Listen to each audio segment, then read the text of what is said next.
is the weakness of Western medicine. It doesn't want to put you into that state of consciousness. It wants to make you a slave to that crisis management model. So everything is a drama. You wait for drama in your life. You wait for shit to occur. You wait for horrible things to occur to your body. You don't nip it in the bud.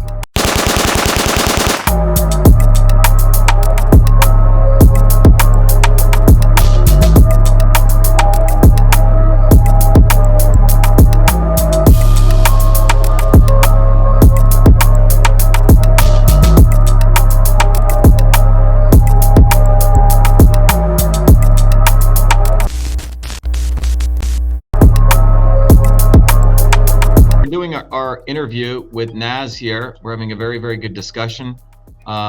Essentially, a lot of background we're doing, Naz, as we talk about really I know you wanted to talk about the origins of Western medicine, right? That's one of the key things that we want to talk about today. Can I just say really quickly that see, in hip hop we say, are you really about it? Are you really about what you are speaking? And two very simple ways of, like, let's say a person is talking to you about health. Well, show me how do they look. And my wife and I was just talking yesterday, and we're like, look at Dr. Shiva, man. He's 60 years old. Look how good he looks. He's really about it, man. He's about what he is speaking. And the second thing that proved to me that you are really about it, that you are really with the people, is that you responded to me. You didn't have to respond to me. You didn't have to do this, but you did. You came and you are speaking to us. So I just, I'm so thankful to you. And I found you during the whole crazy stuff we had in 2020, the pandemic. And I do have to say that you came into so many millions of people's lives at such a necessary time, when people were lost, where people were confused, people didn't know what to do, people were pressured into doing a lot of things. So on behalf of all the millions of people that you saved, I want to thank you on that also. Dr. Shiva, what is Western medical system? And if I could add to it, if a little boy or a girl says, I want to be a doctor, I really want to help people, what should they know about modern Western medical system? So let me answer that the following way. So you use the word, we're talking about the word Western medical system, right? All right. So it's important to start with the word system. So the reason I played that Truth from Health video is because we want to find people who want to invest their time, a little bit of their money, because when we give stuff away for free, no one respects it. It's unfortunate. Mm-hmm. But it sets a standard where people put some value on it. But the main thing is people's putting in their time. Do they want to study, which they can't get anywhere else? What is a system? Like, really understand what is a system, right? Like, you really understand, anything that you want to master, right? If you want to master music, you have to learn the scales, right? You have to learn how to play something. You can't just be reading stuff, right? You have to go do the exercises, all of that, right? If you want to learn engineering, you have to go through a process. So the issue is, what is a system? Everyone uses that word. Mm-hmm. 99% of the people use the word system have no idea what that word means, but we teach people what that means, right? So what is a system? Well, a system has 9 fundamental principles, particularly an intelligence system. One of those principles is a goal. Systems cannot exist without a fundamental goal, like they want to achieve something, okay?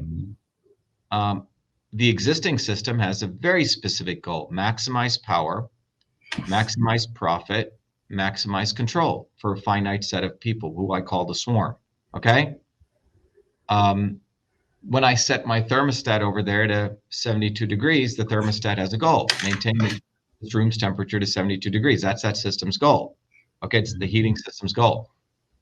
So what was the goal of the Western medical system, right? Because it was a system that was created. What was the goal? So if you study this carefully and you really go back to the origins of it, a woman by the name of Florence Nightingale shows up, okay? And In the graphic that we put up, I have a picture of the cobweb diagram that she created. I'm not getting it into the details because people should go study it. Mm. And you can do that, as a warrior scholar. But briefly, Florence Nightingale was not a nurse alone. She was a very smart woman. Mm. The history books try to say, oh, she was just a nurse. No, she wasn't. She was a system scientist, in my view. She probably wouldn't use that word. She was a statistician. She was a member of the Royal Society of Statistics. She was in this world where, as a woman, she also had access to the nobility. And during the Crimean War in the 1800s, she was the one who uncovered she observed, again, attention to detail. She saw that people were not dying by getting shot on the battlefield. More people were dying when they came into the hospital in those days. All right? Triple the number of people, quadruple the number of people were dying in the hospital, not getting shot. And when she looked at this, she realized, oh, it has to do with all the crap in the hospital. There were literally horse feces. There was no clean sheets. You went, and the reality was, in that period of history, you went to the hospital to die. Doctors did not go into hospitals. Women nurses went into hospitals to nurse soldiers. So just if you could put your head around that, if you could sort of close and go back 200 years, and you go into a hospital, what would you smell? You would smell shit. You would see crap literally on the floors. There's no beautiful bed sheet. You're not on a nice sheet watching TV and eating, your meal, right? You're in a pile of shit, and you went there to die with roaches, cockroaches, bugs, dampness, right? On the floor. That was what a hospital was. So Florence Nightingale did this very interesting analysis, was called the cobweb diagram, and she proved it graphically to the nobles of her time. She said, look, you're conducting these wars, and your soldiers are dying, not being shot, but because if they get wounded, we put them into the hospital and they're dying in the hospital. So the nobles, remember, they wanted to maximize power, profit, control. So like, oh, okay, thanks for letting us know. What can we do? So Florence Nightingale's solution was to take these hospitals, clean them up, right?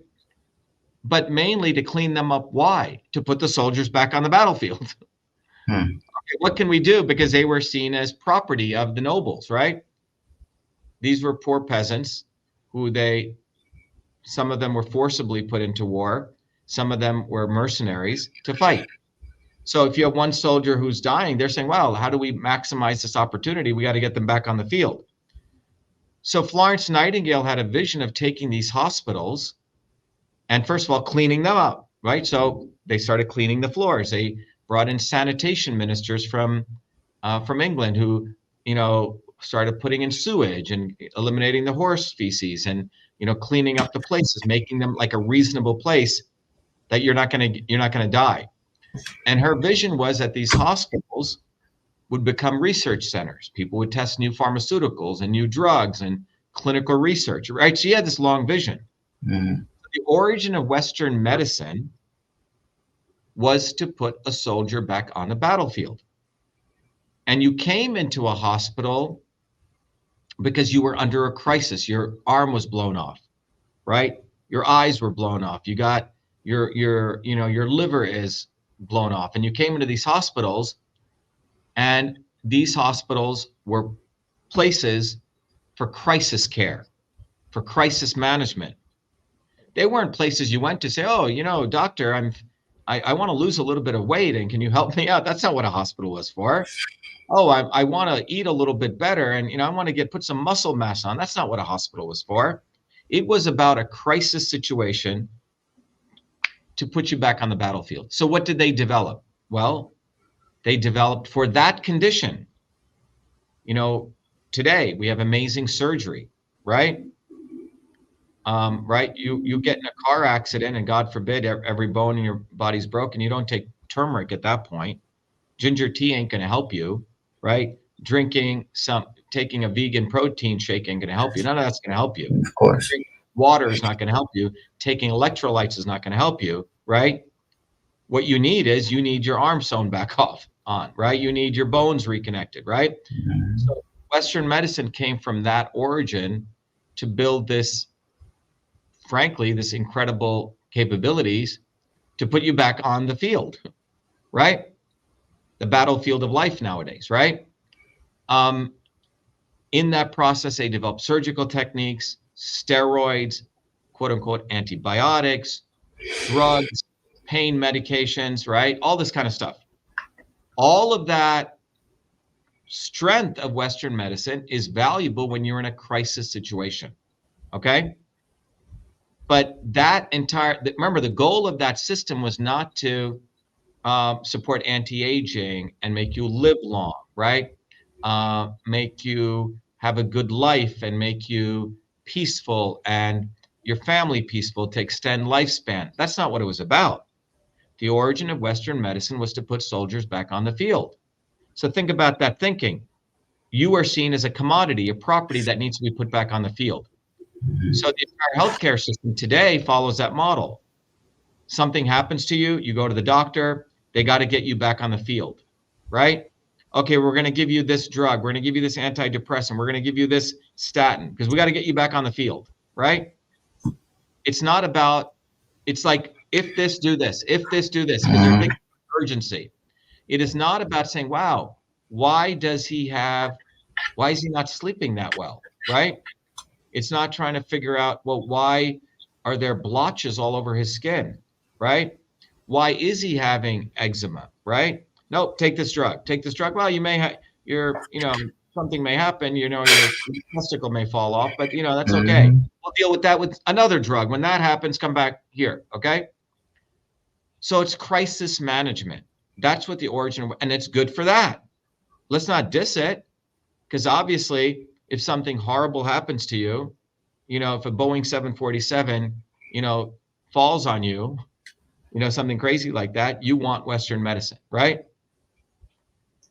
But its weaknesses, its goal was to maximize power, profit, control, right? Which was put you back on and treat you as, it wasn't about your, advancing truth, freedom, health for you, right? Advancing your health and living long. This is why when I keep sharing that curve, in the United States, if you have a child right now, your son or daughter will live shorter than you. Okay? So Western medicine, it's right there in front of you. But as a system scientist, I'm not going to say, oh, this is because of the vaccine, right? Give me money. Children, we're going to, no. Oh, it's because of the poisons in the air. Give me money. It's because of this or that. No, it's not any one of those things. It's an issue of a systems-wide problem that Western medicine has no interest in prolonging your life and for you to live long and happy. That's not what it was designed for. It was designed to put you back on the battlefield of life with urgency, bill you, charge you, okay, etc. Now, the Eastern systems of medicine, or from an engineering approach, we look at the body as a system. Okay, there's, something going on in his eyes. Oh, Eastern systems teach you there's probably something going on in his liver. Why? He's got lots of stuff going on in his skin. Again, typically is a liver detoxifying toxins because the skin is the second organ of detoxification. All right. Oh, he's waking up at 3 a.m. every day. There's a circadian physiology that is associated with an organ. So systems approach to the body is not what Western medicine was about.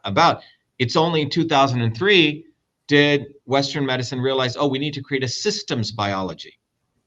But they couldn't do that well. And that's the field that I've really, contributed a lot to.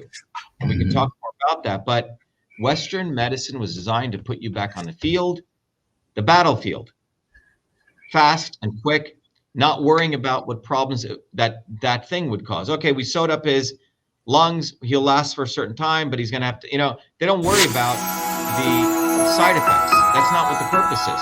The goal is to put you back. So that's really the origin of Western medicine. And if you understand that, then you say, okay, that's when I use that instrument. But if you're going to the doctor when you have simple health issues and you're wasting your time and money and you're on drugs and stuff, and you don't address the fundamental issues of nutrition, health, exercise, lifestyle, who are the people you're hanging around with? What are you being exposed to? and that kind of healing is not going to occur overnight. You have to put some time into it. It's a multiple things that you've done to your body over a period of time that have gotten you here. And you're not going to heal yourself just with a drug. You're going to have to go on a path to heal yourself. You're going to undo those things, and it's not going to occur overnight. And as long as you're fine with that, you're going to live long and prosper, because you're going to be on a lifestyle model, right? You're going to become more conscious. So that is the weakness of Western medicine.